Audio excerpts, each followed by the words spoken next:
লেখিকা পল্লবী সেনগুপ্তর রাইকমল নন্দিনী। আচমকা পৃথিবী কাঁপানো ঝড়ে এলোমেলো হয়ে যাচ্ছে সব কিছু। কালবৈশাখীর রুদ্র দাপট দুমদাম শব্দ করে এলো পাথারি আছড়ে পড়ছে খোলা জানালার পাল্লাগুলো একের পর এক। কিন্তু এসবের কিছুই যেন টের পাচ্ছে না রাই দাশগুপ্ত। নিথর প্রতিমার মতো নিশ্চল হয়ে বসে রয়েছে খাটের ওপর। পৃথিবীর এই অশান্ত ঝড়ও যেন কিচ্ছু না ওর বুকের মাঝে চলতে থাকা সুনামির ঢেউয়ের সাপেক্ষে। রায়ের সব কিছু শেষ হয়ে যাচ্ছে ওর চোখের সামনে, তবুও কিচ্ছুটি করতে পারছে না ও। ছোটবেলা থেকে আসলে দুর্ভাগ্য যেন ওকে তাড়া করে বেড়ায় সর্বদা। বাবাকে ওর একেবারে মনে পড়ে না, একটুও না। সেই ছোট্ট বয়স থেকে একজন মানুষই ওর কাছে সবকিছু। ডক্টর কমললতা দাশগুপ্ত রায়ের মা। এই মানুষটাই ওর বাবা মা দুজনের দায়িত্ব পালন করে এসেছেন চিরকাল একভাবে। মায়ের মুখেও শুনেছে বাবার সাথে ভালোবেসে বিয়েটা হয়েছিল তার, কিন্তু খুব সাধারণ একজন মুদির দোকানদারের মেয়ে হওয়ায় মাকে মেনে নেয়নি বংশমর্যাদার ধ্বজাধারী ওই দাশগুপ্ত পরিবার। কিন্তু তবুও হাল ছাড়েনি মা, ওই বাড়িতেই থাকতো সে। পরিবারের সকলের মন পাওয়ার জন্য সে চেষ্টা করে যেত আপ্রাণ, কিন্তু মায়ের সব চেষ্টায় বিফল হয়ে যেত বারবার। কমললতাকে কিছুতেই মেনে নেবে না পরিবার। মা হয়তো লড়াইটা আরও চালাতো, হয়তো জিতেও যেত শেষমেশ, কিন্তু মাঝে বাদ সাধল ওই উপরে বসে থাকা লোকটা। রাইয়ের বাবা সেলস ম্যানেজার ছিলেন একটি বেশ বড় মাপের কোম্পানিতে, সেলসের চাকরি, তাই যাতায়াত লেগেই থাকতো এ রাজ্য থেকে সে রাজ্য। ঠিক এরকমই একবার একটি অফিসিয়াল ট্রিপে যাবার সময় প্লেন দুর্ঘটনায় প্রাণ হারান রাইয়ের বাবা। রাই তখন মায়ের পেটে, ব্যাস আর যায় কোথা। দাশগুপ্ত পরিবার ঝাঁপিয়ে পড়ল কমললতার ওপর। কমল এবং তার গর্ভজাত সন্তান নাকি একেবারে অলক্ষ্মীর প্রতিভূ। তাদের কালো ছায়াতেই নাকি শেষ হয়ে গেছে অকালে ও বাড়ির ছেলে। মিথ্যা আভিজাত্যের গর্বে ভরপুর মানুষগুলো যে আদতে সকলে এক একটা অন্ধবিশ্বাস আর নির্বিচার কুসংস্কারের জাহাজ, সেটা সেদিন স্পষ্ট বুঝতে পেরেছিল কমল। তাই নিজেই ওই বাড়ি থেকে সরে যেতে চাইছিল সে। মা বলে, জানিস রাই, তখন আমার মন জুড়ে শুধু একটাই ভাবনা, আমার অনাগত সন্তানকে অবলম্বন করে বেঁচে থাকতে হবে আমায়। তাকে যোগ্য করে তুলতে হবে, তাকে সমাজে প্রতিষ্ঠিত করতে হবে। আর আমি সেটা সেদিন খুব ভালো করে বুঝতে পেরেছিলাম যে ওই দাশগুপ্ত পরিবারে থাকলে সেটা আমার পক্ষে সম্ভব কোনোদিনই হয়ে উঠবে না। ওরা আসতে দেবে না আমার সন্তানকে, ওরা হতে দেবে না আমায় মা। মায়ের মুখে পুরনো দিনের কথাগুলো শুনতে শুনতে বরাবর রাই ভেবে এসেছে সত্যি কি অপরিসীম মনের জোর এই মানুষটার। শুধুমাত্র নিজের অনাগত সন্তানকে সুস্থ সুন্দরভাবে মানুষ করার জন্য সারা জীবন কি ভীষণ অক্লান্ত পরিশ্রম করে গেছেন এই মানুষটা। রাই মায়ের মুখেই শুনেছে মা সেদিন কতটা প্রতিকূলতা পার করে ছেড়েছিল ওই বাড়ি, ওই শহর। ছোটবেলাতে নিজের মাকে হারিয়েছিল কমললতা, আর বিয়ের অল্পদিন পরেই মারা যায় তার বাবাও। তাই কমল তখন এই বিরাট পৃথিবীতে সম্পূর্ণ একা, কিন্তু তাতেও ভয় পায়নি সে, পিছপা হয়নি একজন ভালো মা হওয়া থেকে। সেই সময় কমল কলকাতা শহর ছেড়ে চলে আসে মফস্বলে। সঙ্গী তখন শুধুই একটা চাকরি, এই মফস্বলের হাসপাতালে চিকিৎসকের চাকরি। তারপর কমলের জীবনে এলো রাই, আর নিঃসঙ্গ একলা কমললতাও জীবনে খুঁজে পেল একটা অবলম্বন। নিজের মন প্রাণ এক করে সে মানুষ করতে থাকলো নিজের মেয়েটাকে। রাইয়ের মনে পড়ে ছোটবেলায় স্কুল থেকে ফিরে আসার পর ওকে থাকতে হতো কাজের লোকের কাছেই। আসলে মা তো তখন হাসপাতালে থাকতো, এত কিছু তো তখন বুঝতো না ছোট্ট রাই। অভিমানে শুধু ঠোঁট ফোলাতো সে। মা হাসপাতালে রুগী দেখা সেরে প্রাইভেট চেম্বার করে যখন ফিরতো বাড়ি, তখন অভিমানে মটমট করতো সেদিনের সে অবুঝ বাচ্চা রাই। কিন্তু মা রাগ করতো না তবুও, ওর মাথায় হাত বুলিয়ে দিতে দিতে বলতো, ওরে সোনা মেয়ে, মায়ের উপর কি কেউ রাগ করে? মায়ের যে তুই ছাড়া আর কেউ নেই, তুই রাগ করলে আমার যে বুকের মধ্যে বড্ড কষ্ট হয়। তাহলে তুমি সারাদিন আমার কাছে কেন থাকো না, কেন এত দেরি করে ফেরো? অভিমানী মেয়ে জোর করে সরিয়ে দিত মায়ের হাত। রাই দেখতো ওর এই কথাগুলো শোনার পর প্রতিবারই টপ টপ করে জল গড়িয়ে পড়ে মায়ের দু চোখ বেয়ে। তবুও নিজেকে কোনো ক্রমে সামলে নিয়ে মা বলতো, মায়েদের যে বড় জ্বালা হয় রে রাই সোনা, তুই যেদিন বড় হবি সেদিন সবটুকু বুঝবি তুই। না, রাই সেদিন সত্যি বুঝতো না কেন মায়ের চোখ দিয়ে জল পড়ে। তবে মাকে কাঁদতে দেখে কষ্টে বুকটা মুচড়ে উঠতো ওরও। তারপর একদিন সময় সময়ের অমোঘ নিয়মে সত্যি বড় হলো ছোট্ট রাই। বড় হবার পর সত্যিও বুঝেছিল মা কত কষ্ট করেছে সারা জীবন ওর জন্য। তাই নিজের কাছেই সেদিন নিজে একটা প্রতিজ্ঞা করেছিল, না, এই মানুষটাকে আর কোনোদিন কখনো কষ্ট পেতে দেবে না ও। এতদিন মা সবকিছু কষ্ট করে এসেছে শুধু ওকে ভালো রাখার জন্য। এবার না হয় ওর পালা শুরু হোক। কিন্তু ভাবলেই কি আর সব হয়? রাইয়ের সমস্ত ভাবনা, পরিকল্পনা, নিজের কাছে করা প্রতিশ্রুতি সবকিছু যে মানুষটা এক নিমেষে এলোমেলো করে দিয়েছিল, তার নাম অর্পণ সামন্ত। এই অর্পণকে যে নিজের মন প্রাণ উজাড় করে একদিন ভালোবেসেছিল, হয়তো আজও বাসে। অর্পণ ছিল রাইয়েরই বান্ধবী। তো দাদা স্মিতাক্ষীর সূত্রেই আলাপটা হয়েছিল। সেই আলাপই যে কখন আস্তে আস্তে ভালো লাগা আর তারপর ভালোবাসাতে পরিণত হয়েছিল, সেটা যেন টেরই পায়নি রাই। অর্পণ খুব আহামরি দুর্দান্ত কোনো ছেলে নয়, খুব সাধারণ, বা বলা ভালো সাধারণের থেকে একটু নিচুই হবে। কোনো চাকরি করে না সে, কোনো ক্রমে বিএ পাশ করেছিল, কিন্তু তারপর আর পড়েনি। তবে বেশ ভালো ক্যারাটে জানে, ক্যারাম খেলতে জানে। মোটের ওপর অন্যরকম পুরুষালী ভাব আছে ছেলেটার, বেশ rough and tough, anti hero গোছের লুক আছে একটা। অর্পণ সামনে এসে দাঁড়ালেই রাই বুঝতে পারত ওর গা থেকে ভেসে আসছে একটা অদ্ভুত গন্ধ। ঘাম, নিকোটিন আর আফটার শেভ লোশনের মিশ্রিত অদ্ভুত একটা পুরুষালী গন্ধ। এই গন্ধটাই যেন কেমন মোহগ্রস্ত করে দিত রাইকে। অর্পণের আদব কায়দা, কথা বলা সবকিছুই সেই সময় অনবদ্য লাগত ওর। বারবার মনে হতো এই লোকটাই যেন ওর স্বপ্নের পুরুষ। একে না পেলে বোধহয় জীবনটাই পানসে হয়ে যাবে পুরোপুরি। মা যেদিন প্রথম জানতে পেরেছিল সেদিন সে ভীষণ রেগে গিয়েছিল রাইয়ের প্রতি। সেটা আজও মনে আছে ওর। কি, ওই অর্পণ সামন্তের মতো একটা ভ্যাগাবন্ড অপদার্থকে ভালোবেসেছিস তুই? পাগল হয়ে গেছিস রাই?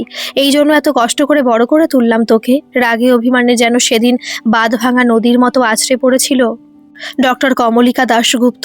না, সেদিন মানুষটার রাগ বা অভিমানের আড়ালে লুকানো এই যন্ত্রণাটা একেবারে পড়তে পারেনি তার আদরের রাই। পড়তে চাইও নি হয়তো। রাইয়ের যে তখন অর্পণের প্রেমে পাগল পাড়া হরিণী দশা। তাই মায়ের এতদিনের ভালোবাসা এক নিমেষে উপেক্ষা করেছিল।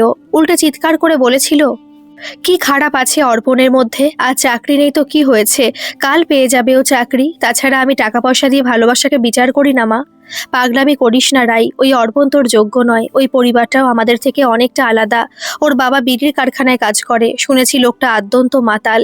চরিত্রেরও ঠিক নেই। না আছে ওদের পারিবারিক আর্থিক সচ্ছলতা, না আছে পারিবারিক শিক্ষা। ও বাড়িতে মানিয়ে চলতে পারবি না তুই। আমি অর্পণকে ভালোবাসি, ওর বাবাকে নয়। তাই ওর বাবা মাতাল হলেন কি লম্পট হলেন তাতে কিছু আসে যায় না আমার। আর তুমি কেন আমায় আটকাতে চাইছো মা? নিজে যাকে ভালোবেসেছিলে তাকে বেশি দিন নিজের কাছে ধরে রাখতে পারোনি বলে চাও না আমি আমার ভালোবাসাকে নিজের করে পাই? কেন তোমার মনে এত হিংসা বলতে পারো? কি কি বললি তুই? সোফার উপর ধপ করে বসে পড়েছিল রাইয়ের মা। মেয়ের এই কথার পর সেদিন আর তার মুখে কোনো কথা জোগায়নি।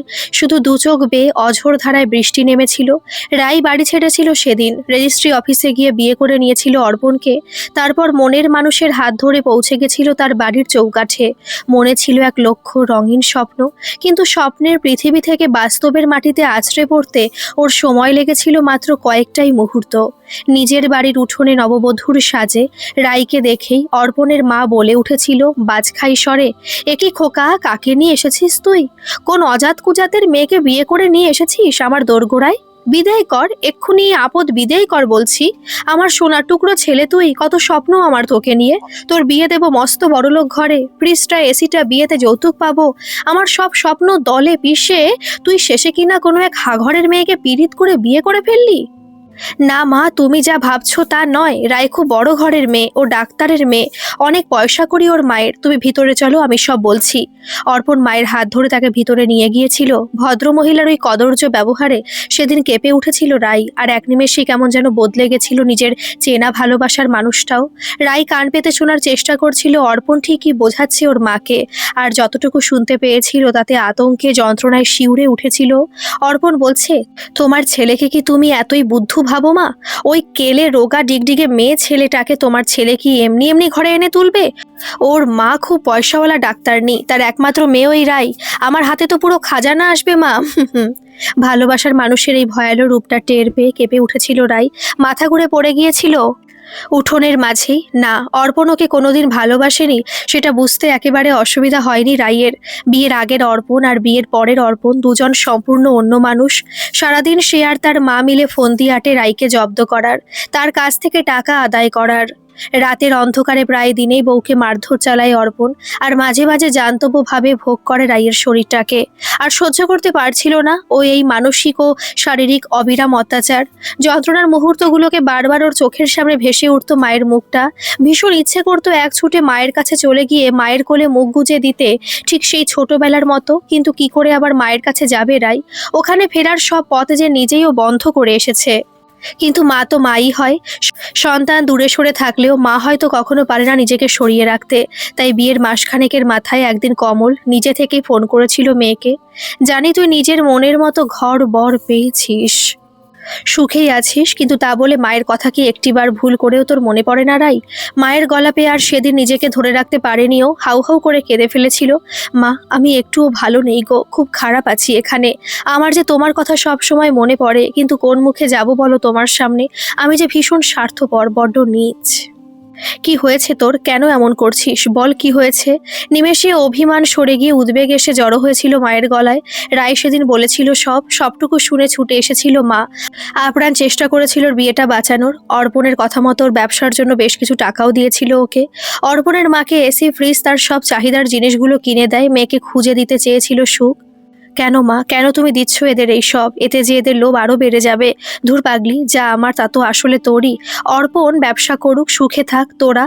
আমি তো শুধু এইটুকুই চাই, তোর সুখের জন্য আমি সব করতে পারি। কিন্তু সুখী হওয়া যার কপালে লেখা থাকে না, তার যে কোনো কিছুর মূল্যেই সুখ জোটে না। রাইয়ের কপালটাও যে সেরকমই। দিন দিন বাড়তে লাগলো অর্পণ আর ওর মায়ের লোভ, আরও টাকার খিদে ওদের। চাহিদা বাড়তেই থাকে ক্রমে ক্রমে। তোমার মায়ের তো তুমি একমাত্র মেয়ে, তাই তোমার মাকে বলো তার সব সম্পত্তি তোমার নামে লিখে দিতে। আমি এভাবে বারবার করে তোমার মায়ের কাছে হাত পাততে পারবো না। আমার ব্যবসা বাড়ানোর জন্য আরো অনেক বেশি টাকার দরকার। কিন্তু তা বলে ওভাবে বারবার ভিখারির মতো টাকা চেয়ে তোমার মায়ের সামনে আমি হাত কচলাতে পারবো না রাই। তোমার মাকে বলো সব সম্পত্তি তোমার নামে করে দিতে। একদিন আচমকাই বিধান দেবার স্বরে যেন ঘোষণা জারি করেছিল অর্পণ। কি লজ্জা করে না তোমার? একজন পুরুষ মানুষ হয়ে কোনো মুরদ নেই? হাঙরের মতো তাকিয়ে রয়েছো বয়স্কা শাশুড়ির সম্পত্তির দিকে। একদলা বিতৃষ্ণা ভরে কথাটা ছুড়ে দিয়েছিল সেদিন রাই। তবে রে বজ্জাত মাগি, খুব বড় বড় বাতেলা হয়েছে না তোর? অর্পণ ছুটে এসে চুলের মুঠি চেপে ধরেছিল ওর। আজ যন্ত্রণায় কোকিয়ে উঠেছিল রাই। চিৎকার শুনে ছুটে এসেছিল ঘরে অর্পণের মাও। রাইকে নিজের ছেলের হাতে নৃশংসভাবে মার খেতে দেখে বলেছিল, তোমারও তো মুখে মুখে কথা বলারই বা কি আছে বাবু? আমার ছেলে তো মন্দ কথা কিছু বলেনি। মায়ের সম্পত্তি মেয়ে পাবে, সেটাই তো স্বাভাবিক। আমার ছেলে তো নিজের নামে লিখতে বলছে না, তোমার নামেই লিখতে বলছে। নমিনি না হয় আমার ছেলে হলো।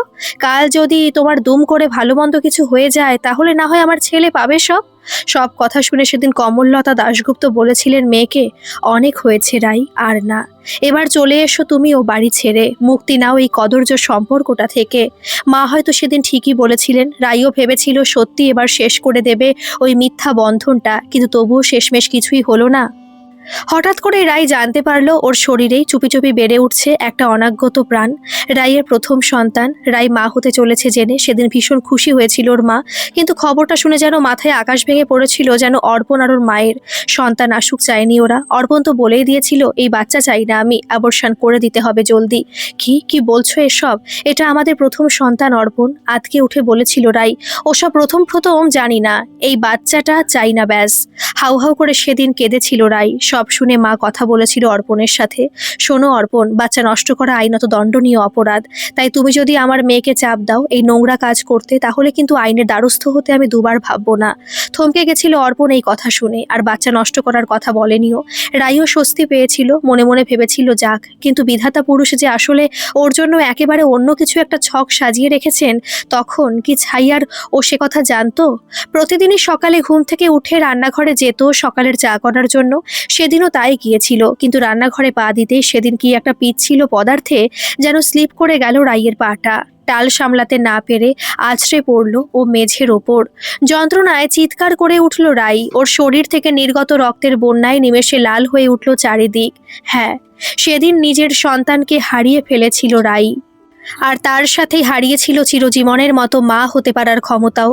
সেদিন নাকি রান্নাঘরের মেঝেতে অসাবধানতা বশত তেল পড়ে গেছিল অর্পণের মায়ের হাত থেকে।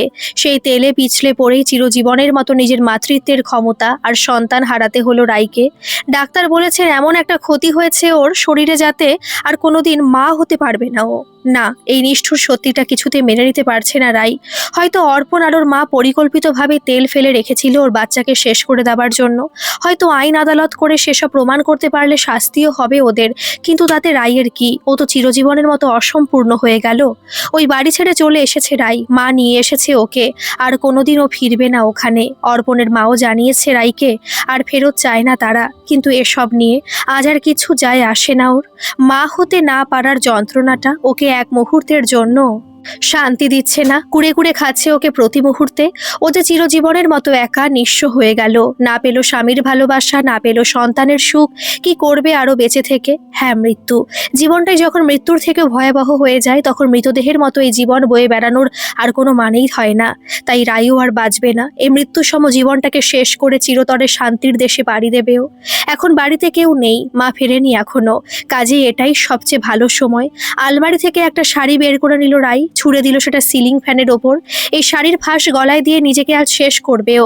গলায় ফাঁসটা জড়িয়ে নিল রাই, পায়ের নিচে টুলটা ফেলে দিতেই যাচ্ছিল, ঠিক সেই মুহূর্তেই বাইরে থেকে ভেসে এলো একটা ভয়ার্ত আর্তনাদ সমচিৎকার। রাই, রাই, এ কি করছিস তুই রাই?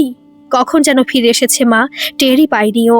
মেয়ের এই ভয়ানক কাণ্ড দেখতে পেয়ে গেছে কমল জানালা দিয়ে। দাঁড়িয়ে কাঁপছে ও ঠক ঠক। না, আর মরা হলো না রাইয়ের। মায়ের বুকের ওপর পড়ে এখন কাঁদছে ও হাপুস নয়নে। মা, কেন আমায় মরতে দিলে না মা? আমি আর কি নিয়ে বাঁচবো বলো? কার জন্য বাঁচবো? তুই নিজের জন্য বাঁচবি, তুই আবার পড়াশোনা শুরু করবি, নিজে প্রতিষ্ঠিত হবি সমাজের বুকে। কিন্তু আমি তবুও যে, আমি দিনের শেষে নিঃস্ব থাকবো, রিক্তই থাকবো। আমি যে কোনোদিন মা হতে পারবো না, কোনোদিন মা ডাক শুনতে পারবো না, নিজের কোনো অবলম্বন খুঁজে পাবো না কখনো। কে বলেছে তুই কখনো মা হতে পারবি না? মেয়ের মাথায় অপার স্নেহে হাত বুলাচ্ছে কমল। তুই মা হবি রাই, নিশ্চয়ই মা হবি। মাতৃত্ব একটা অনুভব শোনা, যেটা হৃদয় থেকে অনুভব করতে হয়। মা কোনো সন্তান উৎপাদনের মেশিন নয় যে সেই মেশিনে একটু সমস্যা দেখা দিলে মাতৃত্ব অনুভূতিটাই মিথ্যে হয়ে যাবে। মা তো সেই যে নিজের মমতা দিয়ে নিজের সন্তানকে লালন করতে পারে। আমি জানি তুই সেটা পারবি, তাই তুই একদিন মা হবি রাই, ঠিক মা হবি। তার মানে তুমি কি বলছো মা? আমি তো কিছুই বুঝতে পারছি না। বিস্ময়ে দু চোখ ঘিরে রেখেছে কমলের মেয়ের। আস্তে আস্তে চোখ বুঝলো এবার কমললতা দাশগুপ্ত। ঠোঁট নড়ছে তার, কিছু বলছে সে। সে অনেক বছর আগের কথা, এক অতি সাধারণ পরিবারের মেয়ে ভালোবেসে বিয়ে করেছিল এক বড় ঘরের ছেলেকে, কিন্তু সে মেয়েকে তার শ্বশুরবাড়ির কেউ মেনে নিল না। রোজ লুকিয়ে লুকিয়ে কাঁদতো সেই মেয়েটা। সে ভাবতো একদিন তার কোল জুড়ে এক 7 রাজার ধন, এক মানিক এলে নিশ্চয়ই সকলে মেনে নেবে তাকে, কিন্তু কিচ্ছু হলো না। তার স্বামী উল্টে মরে গেল একটা প্লেন অ্যাক্সিডেন্টে। শ্বশুরবাড়ি থেকে সকলে অপয়া বলে দূর দূর করে তাড়িয়ে দিল সেই মেয়েটাকে। বাপ মা মরা একাকী সেই মেয়েটা একটা চাকরিকে সম্বল করে চলে এলো এক ছোট্ট মফস্বল এরিয়ায়। জীবনে কেউ নেই তার আজ, সে সম্পূর্ণ একা। একা থাকতে থাকতে পাগল হয়ে যাচ্ছিল সে। তার খুব ইচ্ছা করতো মা ডাক শুনতে, কিন্তু সে যে বিধবা নিঃসন্তান, কি করে শুনবে সে মা ডাক? তখনই সে একদিন গেল একটা আশ্রমে। আশ্রমের ফুটফুটে অনাথ শিশুদের মধ্যে থেকে সে খুঁজে নিল নিজের কোল আলো করা ধনকে, নিজের সন্তানকে। পরিপূর্ণ হয়ে উঠল নিজের সন্তানকে পেয়ে সেই মেয়েটা। নিজের মেয়ে ছাড়া আর সে কিছু বোঝে না। তারপর থেকে জানিস কে সে?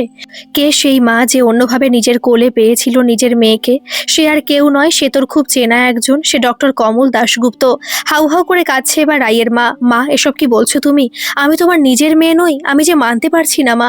তুমি যে বলেছিলে তুমি যখন ও বাড়ি ছাড়ো তখন আমি তোমার গর্ভে ছিলাম। আজকে উঠেছে রাই, ছিলি তো গর্ভে, আমার হৃদয়ের গর্ভে। আমার হৃদয়ের গর্ভে লুকানো সন্তানকে যেমনভাবে পেতে চেয়েছিলাম আমি, তোকে তো ঠিক সেইভাবেই পেয়েছি। আর তুই আজ বলছিস তুই আমার নিজের মেয়ে নোস? কেন রে রাই? কি মনে হয় তোর? তোর জন্মদাত্রী মা তোর সামনে থাকলে কি তোকে আমার চেয়ে বেশি ভালোবাসতে পারতো? বল তো সত্যি করে। ঠক ঠক করে কাঁপছে রাই। এসব কি শুনলো? ও মায়ের নিজের মেয়ে নয়, কিন্তু মা তো সারা জীবন প্রাণপাত করে গেছে শুধু ওর জন্যই। কোনোদিন নিজের দিকে তাকায়ও নিও। নিজের না হলে কেউ করতে পারে এমনটা? আয়নার সামনে দাঁড়িয়ে চুল আঁচড়াচ্ছে নন্দিনী, মানে নন্দিনী দাশগুপ্ত। আজ ওর কলেজে প্রথম দিন। মেডিকেলে ভর্তি হয়েছে ও ঠিক নিজের দিম্মার মতো। মা আজ স্কুলে যাবার পথে কলেজে নামিয়ে দেবে ওকে। নন্দিনীর মা একটা নামী স্কুলের টিচার। মা আর দিম্মা এই দুজনই যে ওর প্রাণ। মা, আমি রেডি, হাঁক ছাড়লো নন্দিনী। যাই। কয়েক সেকেন্ডের মধ্যে ঘরে চলে এলো রাই। কোথায় ছিলে মা? বলল নন্দিনী। পুজো দিচ্ছিলাম ঠাকুরের। আজ আমার মেয়ে ডাক্তারি পড়া শুরু করতে যাচ্ছে। আজ যে আমার বড্ড খুশির দিন মা। নন্দিনী অপলক তাকিয়ে রইল মায়ের দিকে খানিকক্ষণ। মা সারা জীবন শুধু ওর ভালো মন্দ দেখতে দেখতে পার করে দিল। আচমকা মায়ের গলা জড়িয়ে ধরল নন্দিনী। আমায় তুমি এত ভালোবাসো কেন? তুই আমার মেয়ে বলে আবার কেন? হেসে উত্তর দিল রাই। সারা জীবন শুধু আমায় নিয়ে কাটিয়ে দিলে, কেন নিজের কথা ভাবলে না? কেন আবার একটা বিয়ে করলে না? নিজের কথা ভাবা আর তোর কথা ভাবা আমার কাছে আলাদা নয় রে নন্দু। যেদিন মা হবি সেদিন বুঝবি, রইল বাকি বিয়ের কথা। আমার তো বিয়ে করার প্রয়োজন অনুভূত হয়নি, তুই তো আমার বুক জুড়ে ছিলিস। সেখানে অন্য মানুষকে জায়গা দেবার তো আর স্পেসই ছিল না। যাকগে, অনেক হয়েছে ফালতু কথা, যা তো ঝট করে ঠাকুর প্রণাম করে আয়, তারপর দিম্মাকে প্রণাম করে নিবি। ঢক করে ঘাড় নেড়ে চলে গেল নন্দিনী। সত্যি আজ রায়ের বড্ড খুশির দিন। অর্পণের সাথে ডিভোর্সের পর নিজের উচ্চশিক্ষা শেষ করেছিল, চাকরিও পেয়েছিল ভালো, কিন্তু তবুও কাটছিল না জীবনের শূন্যতা। তখনই ওর জীবনে আসে নন্দিনী। ঠিক যেভাবে রায়কে একদিন খুঁজে নিয়েছিল ওর মা, তেমনভাবে রায়ও খুঁজে নিয়েছিল নিজের সন্তানকে। এই মেয়েই তো পরিপূর্ণ করেছে ওকে। মা, ঠাকুর প্রণাম শেষ, দিমার আদর খাওয়াও শেষ, এবার চলো। চল মা চল, প্রথম দিন যেন লেট না হয়, বলল রাই। মা, আমরা গেলাম, দরজা বন্ধ করে দাও গো। রোজকার মতোই হাঁক ডাক করতে করতে মেয়েকে নিয়ে বেরিয়ে গেল রাই। সাবধানে যাস, খেয়ে নিস সময় মতো মা মেয়ে দুজনেই। কমল দাশগুপ্ত বললেন, প্রতিদিনের মতোই আজ যে সত্যি বড্ড আনন্দের দিন।